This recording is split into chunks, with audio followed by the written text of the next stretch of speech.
Hi, welcome everyone. My name is Cas. I will be moderating today, and here we have Mirjam. She's going to be giving the introduction to FHIR, and I give the word to you.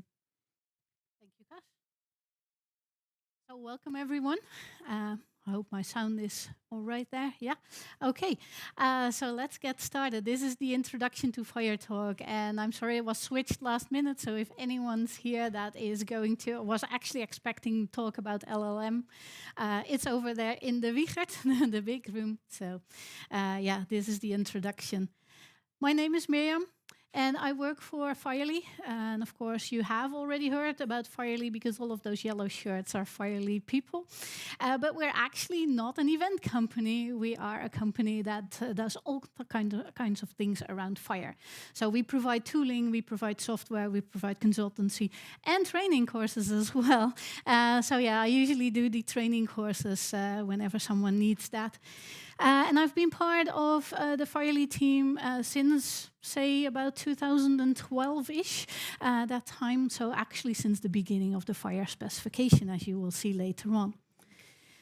So in this talk, what I want to do is give you a little bit of an overview of what FHIR is and point out some important parts, and hopefully that will help you to be able to find your way around the other talks that will be done in this 4 days of DevDays. And I have a couple other introductory talks as well during these days, so maybe I'll see you again. So one of the things is FHIR is part of HL7. HL7 is a standards development organization, and they consists of volunteers worldwide. So anyone in the healthcare field, anyone that's an expert on healthcare itself or healthcare IT can participate in discussions around the developing of the standards that they maintain. They hold regular working group meetings, so if you're interested in that and participating in discussions, you could also take a look at that. HL7 is the organization that maintains FHIR, but maybe some of you have also heard of, yes, we use HL7 in our systems. Then what they actually usually mean is HL7 version 2. That's commonly referred to as HL7, whereas FHIR, people often drop off the HL7 of that. But they are all under the HL7 umbrella, and you can see from this timeline, HL7 has existed for quite a long time already. And you can indeed see there's a version 2, there was a version 1 actually as well. A version 2 widely used, maybe you've heard of CDA, or maybe you've even heard of HL7 version 3. So they already worked on creating healthcare standards. So a standard is nothing new, but then FHIR, well, FHIR is relatively new. Already 10 years old, but still in healthcare speak, it would be relatively new. Most of the older standards that existed, they pushed out data. So something would happen on a system, and then that led to a message being sent out to other systems. Those systems may or may not be interested in the data, but then were expected to usually do something with that data. So we have that way of communicating in lots of existing healthcare systems. But we also know technology moves. So there was newer technology, as you could see maybe from the timeline. It started in 1980s, thereabouts. Of course, we did not have any cloud yet. We didn't have mobile apps. That whole notion was not there. We did have the startings of internet, maybe, but also not widely in use. So things have changed. And those older standards, they don't really align nicely with newer technologies. And that was why a couple of people thought of a new way to working with healthcare data. The healthcare data is there, but now how do we approach working with it and getting the data to the systems that we want? The 3 people that are responsible for all of you being in this room today and for me doing training courses on FHIR are these 3, the FHIR chiefs, or FHIR founders if you want. On the left-hand side, that is Ewout Kramer. He is my personal colleague and friend, CTO of FHIR. In the middle, we have Graham Grieve. He's from Australia. He's the FHIR director of the director of the FHIR organization. Sometimes people refer to him as the FHIR father. So maybe if he walks around here, you can come up to him and say, "Hey, Dad." Then on the left-hand side, we have Lloyd Mackenzie. He's from Canada. I definitely know that he's around because I've already given him a hug. These three, they were thinking about the newer technologies. They did run into problems with implementing the older standards that were already there, or at least problems, not necessarily challenges. And they had big ideas of how we could change that. And one of the things that they thought of was, okay, we have these systems, all of that data is on there, but with the new way of thinking, with APIs opening up systems all over the world, why not do that with healthcare data as well? So we have a healthcare data system, and then we have mobile apps, we have web applications, and wouldn't it be nice if we could just pull out the data that we need for those applications, rather than waiting for a system to push data to us that we may need at that point or may not want. So that is a whole way, or a different way of thinking. Getting data out, a pull mechanism, where the older way of communicating was more a push-based mechanism. So yeah, that led to FHIR. And actually, FHIR is an acronym. When they created the FHIR specification, they were thinking about, how do we call this new ID that we have? What do we call this new standard? Well, you probably agree with me if you think about HL7 version 2, HL7 version 3. It sounds like you have updates of a particular standard, right? Actually, if you look at those standards, they're completely different standards. So it's not an update, it's just a new standard. And FHIR was another new standard. Different way of thinking, different way of approaching the data, etc.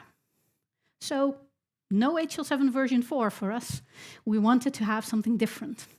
And then someone came up with an acronym. I think actually that is one of my colleagues as well that came up with this. But we all know what it will lead to. The F stands for fast. They wanted to make sure that developers that know about newer technologies like HTTP calls, JSON or XML, to get up and running relatively easily with this specification. Because if you can get developers on board, then that's when systems will change and this will be implemented. The H and the I's are the most important ones. Healthcare interoperability. Why do we need a standard like this? We need to be interoperable in healthcare. We want to share our data. We want to do nice things with that. So we need to have some standard to be able to exchange the data with. And then the R stands for resources, which are the building blocks in FHIR. And you will often hear resources during these days. Resources, that's our base. That's what we exchange when we talk about FHIR data. Now, we have already seen a timeline for HL7 itself as the umbrella, the organization that develops standards. But on this slide, you can see that we have a history of FHIR as well. As I mentioned, I started around 2012-ish. Well, around about here, where there was a first draft of the specification. The specification then was officially released in 2014 as a draft standard for trial use. Well, you don't want to look at the details of that anymore. It's quite old by now. Draft standard for trial use 2, that actually did gain a lot of traction, because in the US there were a couple of vendors that had found FHIR, and they actually found the specification quite useful already as it was. Still needs work, but. So in their initiatives, they actually chose to use HL7 FHIR DSTU2. Well, right now, we're all the way over here on the left-hand side, right-hand side. Release 5, that was released in 2023. Since release 4, we have normative content in the FHIR specification, and that means that the content that is normative will not have any breaking changes in future FHIR versions. FHIR is still developing. because there are always parts of the specification that need more feedback, need to be implemented to get that feedback, etc. And people will have new ideas maybe as well, or there is a niche area in healthcare that is not covered at the moment yet. So those kind of things will lead to extras added to the FHIR specification. Anything that's normative will not have breaking changes. That also does mean that there are parts of the FHIR specification that can still get breaking changes as well, because not everything is normative. If you look at this timeline, yes, officially we are on FHIR Release 5. Release 6 is under development.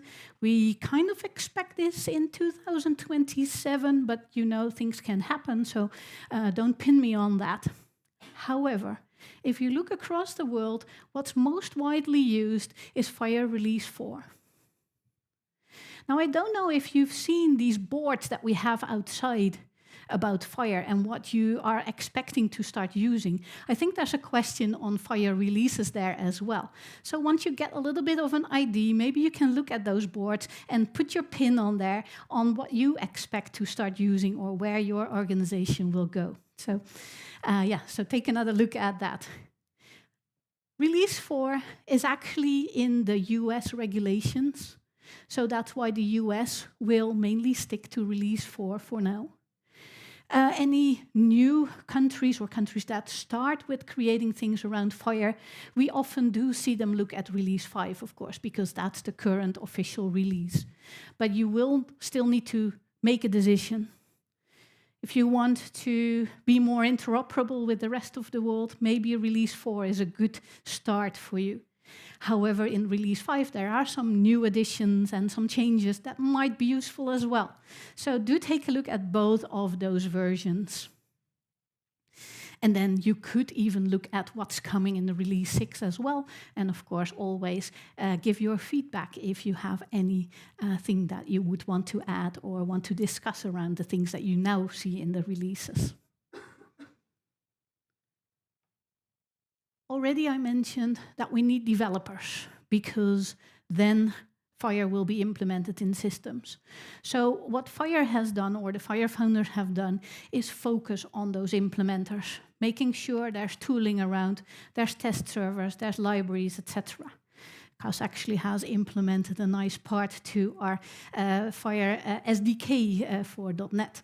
So yeah, definitely lots of people walking around that know about these things. Another thing that they've done is focus on the common elements. An 80-20 approach is used.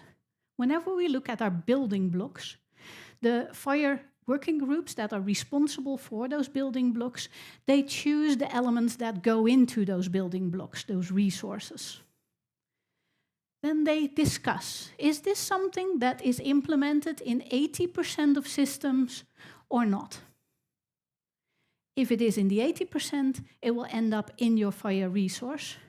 If it's in the 20% category, we want to keep things as manageable, as simple as possible so everyone can work with it, so they leave it out. I have a slide coming up on that to explain how you can still communicate those 20% category elements that you might have in your own systems. They've looked at new technologies, mainly web technologies. One of the things that they've learned from already existing standards was also that human-readable content is very important. So it isn't that they just threw away all of the existing standards. They looked at the things that were good in them and tried to incorporate them into the FHIR standard as well, one of them being the human-readable content. And of course, all of you here, you prove that we have a focus on the FHIR community. We want to do this together. Even if you're competitors, we want to work together, we want to be interoperable, and we want to help healthcare go forward so everyone can get the best healthcare they can. And that sounds idealistic, maybe, but you will see in the FHIR community we have a lot of idealistic people. Not necessarily naive, but idealistic, yes. So I've talked about these resources, the building blocks. Now, you may hear me say resources. I can also say resource type. The resources themselves would usually be actual data filled in according to a resource model, the resource type. However, the term is used interchangeably, so sometimes people will say just resource if they actually would mean resource type. They will never say resource type when they mean a resource instance, but the other way around, yes, you will hear that interchangeably. They are building blocks, and that's why we have some Lego parts here on the screen to show you we can do things with them. We can actually build a complete electronic health record if we want, or other story around a patient. There are by now quite a number of resource types. There is a resource type list that you can find on the URL that you see on the top, or you just go to the FHIR homepage, hl7.org/FHIR, and then you click on resources on the top menu, and then you will get to an overview like this. This is not a complete list because it just doesn't fit on the slide, but you see the resource names and they are categorized by default in the default view. We have some foundation resources, much to do with tooling and communicating FHIR resources. And then you have these base resources coming up here. This is the start of the actual healthcare data resources. So the base resources, they start with things like individuals, a patient, etc. And then further down, you will see clinical resources, there are financial resources, there are specialized resources as well. So you can take a look at the category that is most important to your organization and then see how they are related, what kind of information you can find about them. Next to each of these names, you see either a number or you see an N. When there's a number, that means that that's a maturity level, indicating that this is a resource that might still have changes in the future, breaking changes. Anything that has an N is normative. So those will not change anymore, at least no breaking changes will be made. Sometimes extra additions can be made, of course, but they will be backwards compatible, the future version with this one. So that could be a thing to look at, but if you actually look at the real healthcare resources, just the patient and the observation resources, those are normative ones, the rest is not normative yet. Also not, this is a screenshot from release 4, I think, but also in release 5, just those two would be normative on the healthcare resource data side. Each resource type is clickable, and then you'll lead you to a page that explains the resource type.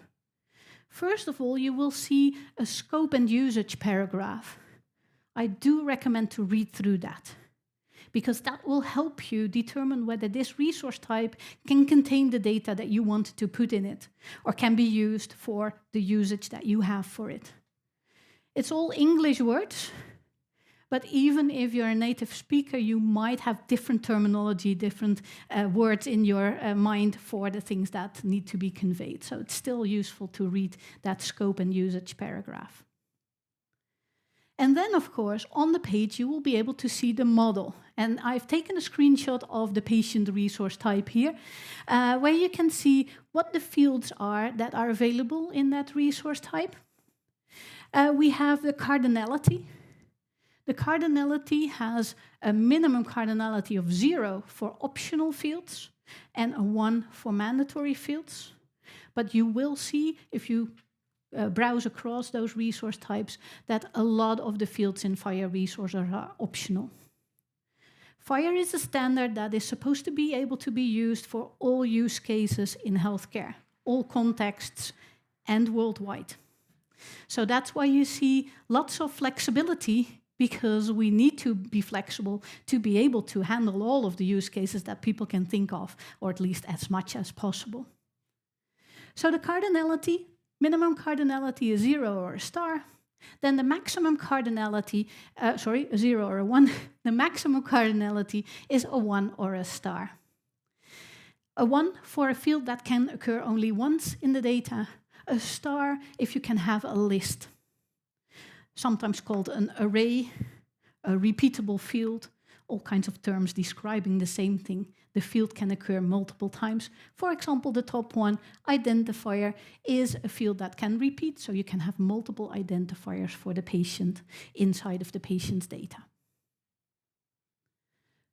There's a data type column as well, and that data type column indicates, of course, what data type to use to fill in the field. And there are lots of different data types there. You can all click on them to find more information. There are some data types that are primitive, a Boolean, a string, an integer. They take a value. Usually you know what they mean when you look at the term. But there are also some data types that can contain a grouping of information. For example, the name field here is of data type human name. If you look at a name, we have a first name, we have a family name, we might have titles that we want to include in the name information, etc. So there's a grouping of information, and the human name data type, you will be able to click on it and see the structure, the fields that you can use for that. Do read through the description on the right-hand side as well. We don't want you to misuse fields in FHIR. So don't put data in there that's not allowed in there according to the definition or description. There are other ways to approach if you have data that doesn't fit nicely in any one of those fields that you have. Well, I think that's the most important part here. Here's an example of a JSON filling in of a patient resource. Well, again, not a full example because it just doesn't fit on the slide and still be readable.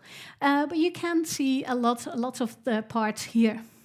And actually, the top part there is a couple of fields that you do not see in that previous slide, the tree structure, the fields that are available for the resource.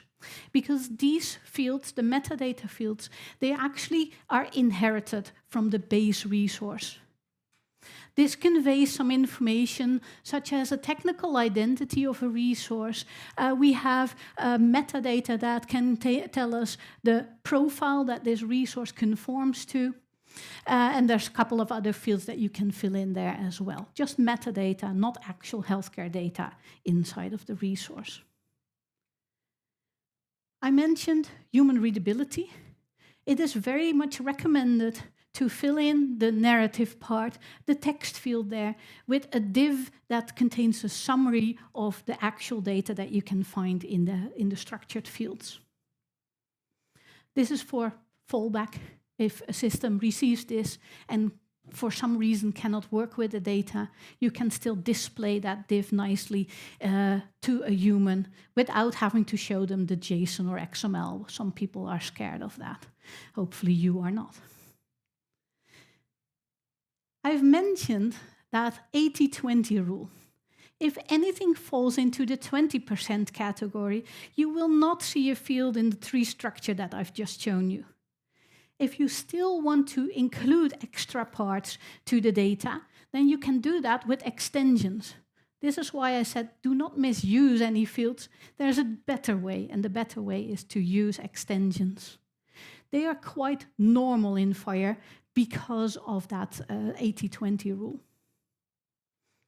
And only then we get to the data elements part. That's starting with the fields that you just saw on the previous slide.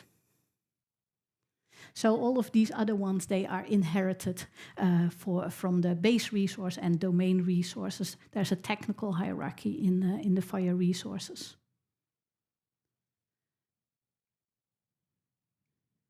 Well, I said extensions are normal in FHIR. They are a consequence of that 80-20 rule. And they are just small extra parts to the data. You will have a URL that points to the extension's definition, and then you will have a value of the data type, again, according to the definition. And then you can fill that extra in. For each extension that you use, there should be an extension definition. Or I have a talk about modeling tomorrow, so we can take a closer look at extensions there if you want that.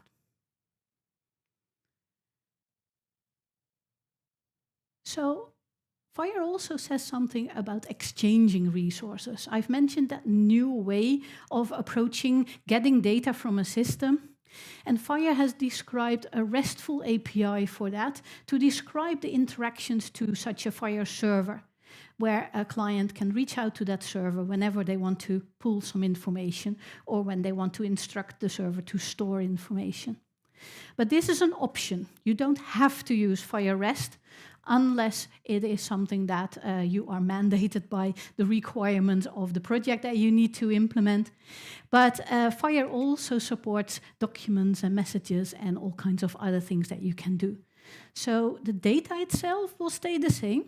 It's just what you do around it that might be different from paradigm to paradigm. REST is the most widely used one, so just similar to how you would get a page from the internet. Actually, behind this will be a GET request, an HTTP GET, to the web page that you ask for. And similarly, we can do this for FHIR resources, where we can set up a GET request and then ask for a specific resource from the system. That resource will have an identity. And that identity is influenced by this RESTful paradigm. As you can see, the identity of a FHIR resource takes the form of a URL. We have our FHIR endpoint. There might be a path attached to that as well. Then we specify a resource type, and then we specify a technical identity. Some people call that a logical identity. I try to say technical ID, technical identity, because for me it's a technical thing if we use the RESTful paradigm. So this is an identity. When you store resources on a FHIR RESTful server, the server will assign an identity, and then you can do things like do a GET on that resource again. The identities, they are also used to be able to point from one resource to another, so we can link them together, and this is the way that we can make a nice Lego house out of the Lego blocks. So in this case, we have a car, and then you could have a field that points to the owner of that car. That pointer, that's our reference, and that uses the resource's identity. Here's an example of what that would look like actually within the JSON. And you can see this is an observation resource. The subject field is actually of type reference. And this tells me that from the observation, I can link this observation to a patient group device or other resources that are part of that list. I have to choose from one of them. And in my example, I've chosen a patient. What's important to see here is that the patient details are not inside of our observation. There's only this pointer. So if we retrieve the observation, that's the only thing we get, the observation resource with this identity in there for the patient or for the subject. If we would then also need to have the patient details, we can take this and do a GET request and also retrieve the patient details. But in FHIR, you will almost never see a resource embedded within another resource. We work with these references, the pointers from one object to another object. So I think that's a very important concept. Well, of course, we can also do searching, similar to how you would perform a search on the internet. What we have on the FHIR RESTful API is a way of performing searches, and I will go more deeply into this in my Intro to Search talk, where you can see I ask for a patient, and then I can specify parameters on the URL to be able to filter, in this case, on the given name and on the family name. Now, in this case, the output will actually be a FHIR bundle. And FHIR bundles are another important concept. You will see FHIR bundles quite often.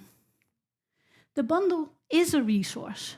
So I've just given you a picture here of that bundle resource. This is used when you want to communicate a set of FHIR resources. And this is where we do see resources embedded within another resource. So I said almost never, bundle is an exception.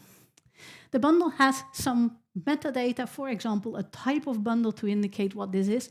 And then there's a list of entries that you can fill with a resource. So this is a repeatable field, means that we can have multiple entries. Each of them can have a resource inside of it. And that way, we then send that whole bundle and exchange a set of FHIR resources. I know I'm almost out of time. I forgot to say, but we have a little bit of time left for Q&A afterwards. I have only a couple more slides, so don't be too worried, because another thing that is important is that we have these building blocks. And now we need a way to be able to specify how to work with them. If I give you those blocks, and I ask you to build me a house with them, well, imagine there's some more elements in there that you can actually build a house with. How many of you think that we each will have the same house built at the end? Well, fortunately, no one. We don't know. We have these FHIR resources. Now, how do we use them? What we need is to have an implementation guide that helps us know how to do things. Right? So you take the booklet, and once I give you this and the correct blocks, we all will end up with a house that looks at least mostly the same. There might be slight changes, slight differences, but... So what is very important as well in FHIR is those implementation guides. You can specify which resources are used, which extensions are used for this use case, what kind of extra requirements, constraints do we have on the data, how do we want to connect them. That's what's called a profile. And then in your implementation guide, you specify which profiles to use for a certain use case. And then you also have documentation around that to help an implementer further, to be able to know how to do it right. So implementation guides, documentation, plus definitional resources like those profiles and extensions, etc., is what you usually will have to work with. It could be that you have a requirement to work with an existing implementation guide, or you might be an organization that says, we have a specific use case and we want to create such a set of constraints, extras, and implementation guidance around that. There is a simplifier.net platform, useful for when you want to find all of those profiles and their details, extensions, etc. This is maintained by FHIR. But also, you have an official HL7 implementation guide registry that could be very useful to look at. Just browse that to see a list of implementation guides that already exist, and they contain all of that documentation, information on who's responsible for this, who to reach out to, etc. Well, I mentioned this was just an introduction, so I could think that maybe some of the things that I mentioned will lead to more questions. I will be available throughout DevDays, so you can find me through the Whova app. You can also drop me an email, but I will not read it much these days, at least. So afterwards, yes. If you want to know more about FHIR, you can actually also reach out to our info address. I would like you to give feedback as well. In the Whova app, there's an option to give feedback on the talks. So do it for my talk, do it for other talks that you go to, even if the speaker doesn't invite you to do so. And yeah, we're at the Q&A. Are there any questions that you want to ask me? Yeah, can you wait? We have to record it. Yeah, hi, I'm Yunkai. I have one question about the resource bundle. So when you said it includes multiple resources, do you mean like multiple instances of the same resource, or multiple resources of one instance, or both? Could be both, actually. For example, if you do a normal search, there will be different instances in that bundle. That's the outcome of your search. But if you ask for a resource and all of the historical versions of that resource's data, then it will be the same instance, but with the different differences in there.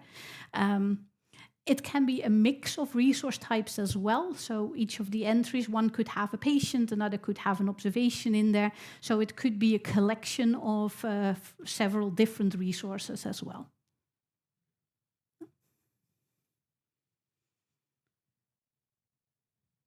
Okay, no more questions. Well, last thing, I have a cheat sheet here, so that could be very useful if you want to have some things around the RESTful API. There's just take a look, pick one up, and take it with you. Thank you very much for being here, and I hope that you have a good rest of your dev days. I just I